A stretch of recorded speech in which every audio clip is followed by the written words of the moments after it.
विश्वासराव पाटील, मंचावरील सर्व मान्यवर, खासदार मेधाताई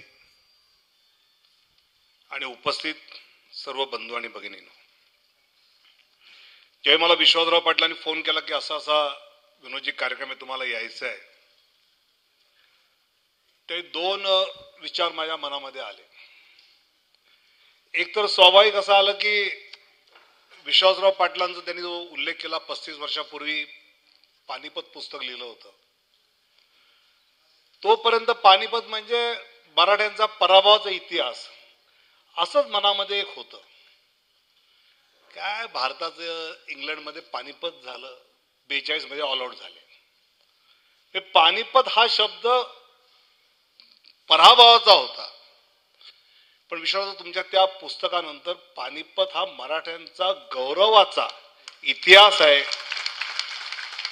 हा खऱ्या अर्थाने ज्यावेळी मी भारतीय जनता पार्टीचा राष्ट्रीय पदाधिकारी होऊन हरियाणाचा प्रभारी झालो आणि मी म्हणालो मी महाराष्ट्रात ना, अरे साहब मराठे क्या आए थे, क्या लड़े थे, उसके बाद किसी मोगल ने यहाँ इस हिंदुस्तान में आने की हिम्मत नहीं की. हे जे तुम्ही पानिपत पुस्तकात लिहिलं होतं ते प्रत्यक्ष अनुभवायला ते मिळालं आणि त्यामुळे या कार्यक्रमाला नक्की यावं असं वाटत तर होतं. पण त्याच वेळी म्हटलं असं निवडणुकांचे दिवस जवळ आले, रावसाहेब कसबे सर येणार, ते एक विशेष झोत टाकणार. माननीय शरद पवार साहेब झोत टाकतात, त्याचा परिणाम कुठे आहे हे शोधण्याचा सगळ्यांचा वेळ जातो. मग अशा वेळी जायचं का नाही? आणि सध्या राज्यातली सगळ्याच राजकीय पक्षांची स्थिती आहे जी मी तरी विरोधी पक्षनेता म्हणून ज्यावेळी अनुभवली. मला आठवलं होतं शरद पवार साहेब बहुधा मनोज जोशींच्या 2B पुस्तक प्रकाशनाला संसदेच्या सेंट्रल हॉलमधून डायरेक्ट आले होते आणि त्यावेळी त्यांनी एक घटना सांगितली होती की ज्यावेळी मी सेंट्रल हॉलमधून निघालो तो यूपीचे काही खासदार होते, तर काय जा रहे, सेशन चल रहा है, नहीं वो मनोज जोशी के किताब का विमोचन है. अरे वो तो शिवसेना के है. तो क्या हुआ? ते म्हणले आमच्या उत्तर प्रदेशमध्ये असं दुसऱ्या पक्षाच्या गेलो तर पक्षातला काढतील. महाराष्ट्रात राजकारण एक असं प्रगल्भ होतं हा शब्द मी जाणीवपूर्वक म्हणतोय. मी विरोधी पक्ष नेता असताना विलासराव देशमुख असतील, पृथ्वीराज चव्हाण असतील, तटकरे असतील, या सगळ्यांवर सडेतोड टीका 1.5 तास करायचो. पण जेवणाच्या सुट्टीत विलासरावांची चिठ्ठी यायची, विनोदराव जेवायला माझ्याकडे या, किंवा तटकरे माझ्या केबिनला जेवायला यायचे. आता असं चित्र दिसेल का हा प्रश्न आहे. आणि त्यामुळे पवार साहेबांनी जे मनोज जोशींच्या विषयी वेळी सांगितलेली घटना मी आठवली आणि या कार्यक्रमाला यायचं मी ठरवलं. हा आमचा महाराष्ट्र आहे. निवडणुकांमध्ये जे म्हणजे बाळासाहेब ठाकरे आणि पवार साहेब असतील, महाजनजी असतील, यांनी एकमेकावर काय टीका केल्या आम्ही त्यावेळी तरुण कार्यकर्ते म्हणून पाहिलंय. पण नंतरचं जे असतं ते असं कधीच नसायचं. आणि त्यामुळे मला वाटतं त्यात सुद्धा इतक्या चांगल्या पुस्तकाचं प्रकाशन आणि अण्णाभाऊ साठेंच्या या सगळ्या एक प्रकारच्या कार्याला राष्ट्रीय आणि आंतरराष्ट्रीय स्तरावर नेण्याचा हा एक चांगला प्रयत्न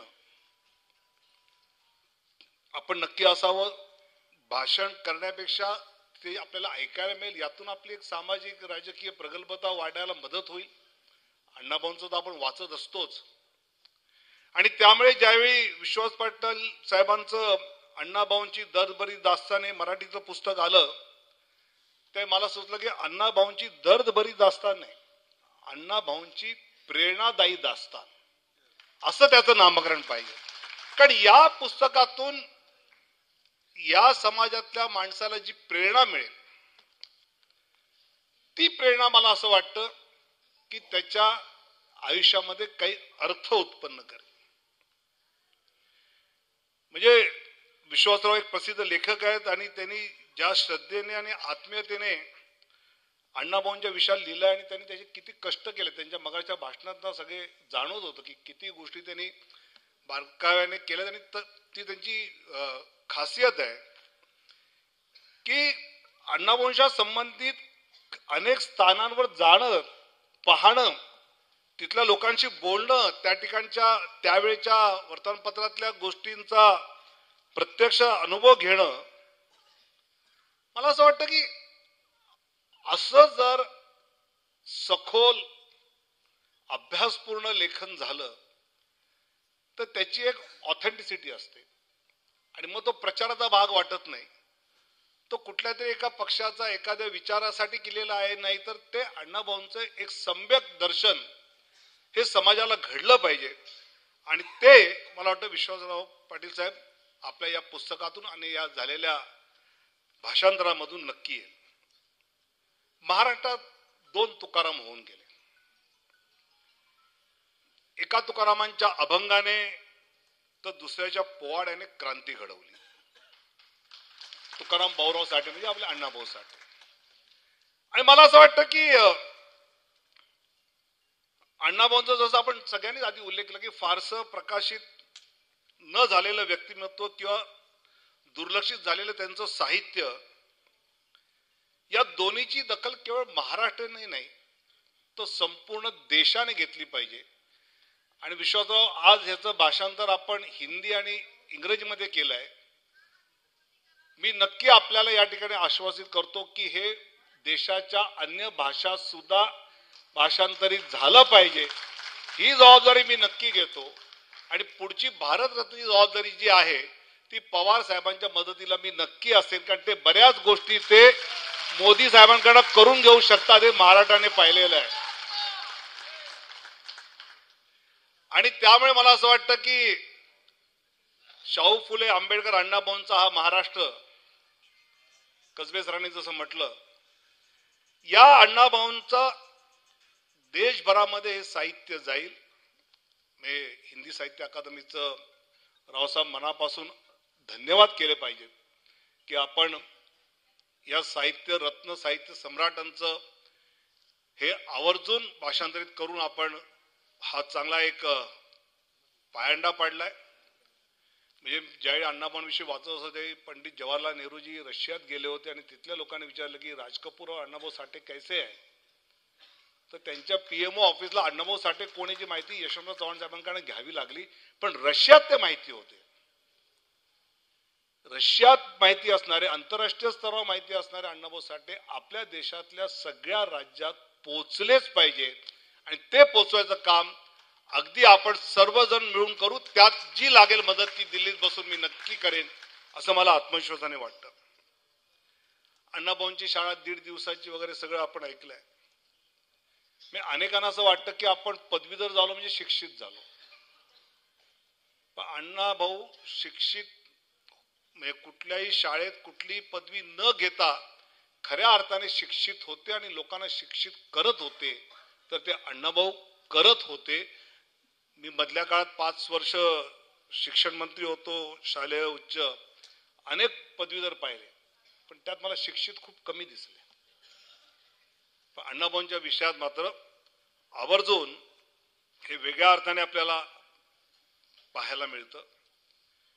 मला नेहमीच असं वाटतं की संयुक्त महाराष्ट्र चळवळीमध्ये अनेकांचं योगदान आहे आणि त्यामुळे अर्थातच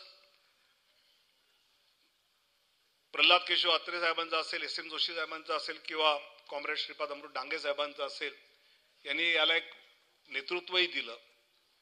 पण त्याच संयुक्त महाराष्ट्र चळवळीमध्ये सामान्य माणसापर्यंत ही चळवळ पोचवायचं जे काम यांच्या बरोबरीने केलं होतं ते अण्णाभाऊ साठे, शाहीर अमर शेख आणि शाहीर गवाणकर साहेबांनी केलं होतं. हे सुद्धा आवर्जून महाराष्ट्राने लक्षात ठेवलं पाहिजे, जे अनेक वेळा विसरलं जातं. आणि अण्णाभाऊंचं त्या सगळ्या सामान्य माणसापर्यंत जाऊन त्या सामान्य माणसाला प्रेरित करणं, एक एक शब्द असे रोमांच उभे करतात आणि तुम्हाला काही क्रांती करायला प्रेरित करू शकतात. असं हे सगळं साहित्य जे आपण अण्णाभाऊंचं पाहतो त्यावेळी त्यांचं योगदान आहे. गोवा मुक्ती संग्रामात सुद्धा त्यांचं एक वेगळं योगदान होतं. मला वाटतं की अण्णाभाऊ साहित्य वाचलं तर त्यांना दलित साहित्यापुरतं अडकवून ठेवणं हे मला वाटतं अन्याय होऊ शकतो. शोषण करण्याच्या विरुद्ध असेल, क्रांती करणारं असेल आणि जसा विश्वासराव पाटलांचा नीट अभ्यास केलाय ते केल्यावर ते सृजनशील साहित्य म्हणता येईल. पण एका चौकटीत न बसवता त्याच्या पलीकडचं अण्णांचं साहित्य होतं आणि ते साहित्य मला असं वाटतं मी त्यांच्या त्या सगळ्या शब्दांमध्ये जे अंगार होते ते संदेश द्यायचे. मला वाटतं असं अनेक वेळा जर म्हटलं जातं की हौसेपोटी उपवास करतात त्यांच्या साहित्यामध्ये विनोद हा येतच असतो, पण ज्यांना सक्तीने उपवास करावा लागतो त्यांच्या साहित्यात क्रांतीच्या ठिणग्या असतात आणि त्या अण्णाभाऊंच्या लिखाणामध्ये आपल्याला पाहायला मिळालेल्या आहेत. त्यांच्या अनेक कादंबऱ्या आणि त्यातली वेगवेगळ्या विषयात विशेषतः महिलांची सगळी त्यांनी जी उभी केलेली व्यक्तिमत्व आहेत, चित्रा असतील किंवा शिला असतील, त्यातल्या सगळ्या गोष्टी करत असताना त्यांनी सहजपणे या समाजातल्या असणाऱ्या ढोंगीपणावर असेल, अन्यायावर असेल, शोषणावर असेल जे सहज वक्तव्य केलंय. मला वाटतं की ते आजही म्हणजे ज्यावेळी त्यांच्या काही साहित्यावर सिनेमे निघाले, काही त्या सिनेमांमधून ते एक संदेश द्यायचा प्रयत्न केला, पण आज मला असं वाटतं OTT प्लॅटफॉर्म इतका मोठा आहे आणि त्या OTT प्लॅटफॉर्मच्या माध्यमातून सुद्धा अण्णाभाऊंच्या त्यावेळेचं साहित्य आजच्या तरुणाला सुद्धा विचार करायला लावेल जर ते OTTच्या माध्यमातून चांगल्या पद्धतीने लोकांसमोर आणता आलं. आणि मला नक्की खात्री आहे की ज्यावेळी हे वेगवेगळ्या भाषांमध्ये साहित्य जाईल त्यातून अशी निर्मिती करणारे चित्रपट निर्माते पुढे येतील, लेखक पुढे त्यातले येतील आणि ते युवा पिढीला चांगल्या पद्धतीने कळेल. या पद्धतीने OTT प्लॅटफॉर्मवर अण्णाभाऊंच्या साहित्यातल्या अनेक आपल्याला पुढे जाऊन काही सिनेमे पाहायला मिळतील हा मला नक्की खऱ्या अर्थाने विश्वास वाटतो. आणि त्यामुळे मला वाटतं की केवळ त्यांच्या साहित्याच्या माध्यमातून त्यावेळीची स्थिती त्याचं वर्णन एवढ्यापुरतं आपण न थांबता म्हणजे कादंबरीच्या बरोबर तमाशातील गणगवळणी, लावण्या, पोवाडे, वगनाट्य, लोकनाट्य लिहित ते हाडाचे कथाकार म्हणून सुद्धा मानले जातात. मी खुळवाडी हा त्यांचा पहिला कथा संग्रह होता की ज्यातली पात्र त्यांनी सजीव केली होती. म्हणजे एक साहित्यिक, एक व्यक्ती साहित्यातल्या इतक्या अंगांवर लिहू शकतो. म्हणजे आपल्याला एखादे माहिती आहे की बाबा हे कथाकथनकार म्हणून प्रसिद्ध आहेत, हे कवी म्हणून प्रसिद्ध आहेत, हे या पद्धतीने प्रसिद्ध आहेत, पण अण्णाभाऊंमध्ये आपल्याला या सगळ्या गोष्टी पाहायला मिळतात आणि त्यामुळेच त्यांना मला वाटतं की साहित्य रत्न हे जे त्यांना पदवी आपण सहजपणे देतो आणि ते रत्न मला असं वाटतं आपल्या महाराष्ट्राचं आहे हा स्वाभाविकपणे आपल्याला आपल्या अभिमानाचा विषय असतो.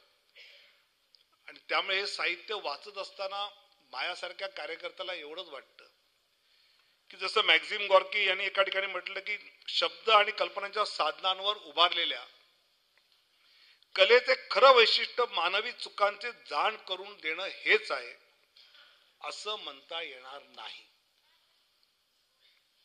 गॉर्कीने फार चांगल्या पद्धतीने म्हटलंय की त्याच्या बाह्य जीवनाच्या परिस्थितीवरून वरच्या पातळीवर नेण्याचा प्रयत्न करणं म्हणजे नुसतं वास्तव दिसलं नाही तर त्यातून ते कसं वेगळ्या पातळीवर नेता येईल यासाठीचा साक्षात्कार मानवाला करून देणं हे जे मॅक्झिम गॉर्कीने अपेक्षित केलंय मला असं वाटतं की अण्णाभाऊंच्या लेखनातून ते अपेक्षित आणि त्याच्यावर जर आपण समाज म्हणून पुढे चाललो की यातून आपल्याला पुढे जायचं आहे आणि या पद्धतीने पुढे जात असताना आपल्याला समाजाचं हे चित्र पाहायचं आहे तर ते चांगलं चित्र निर्माण करण्यासाठी विचारधारा कुठलीही असो, डावी असेल, उजवी असेल, मधली असेल, काही असेल, पण अण्णाभाऊंचं साहित्य या सगळ्या विचारधारांना नक्कीच प्रेरणा देईल, दिशा देईल हा माझा विश्वास आहे.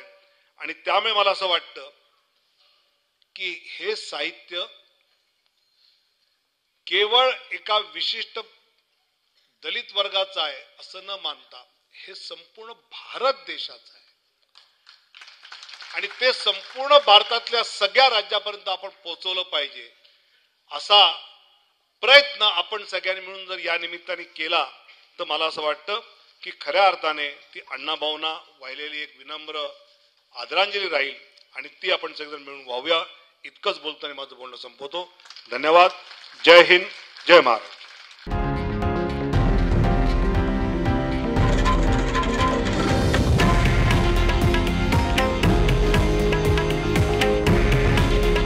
हे आहे देशातील नंबर 1 न्यूज नेटवर्क आणि आपण पाहत आहात TV9 मराठी. काळजी तुमची, हित महाराष्ट्राचं.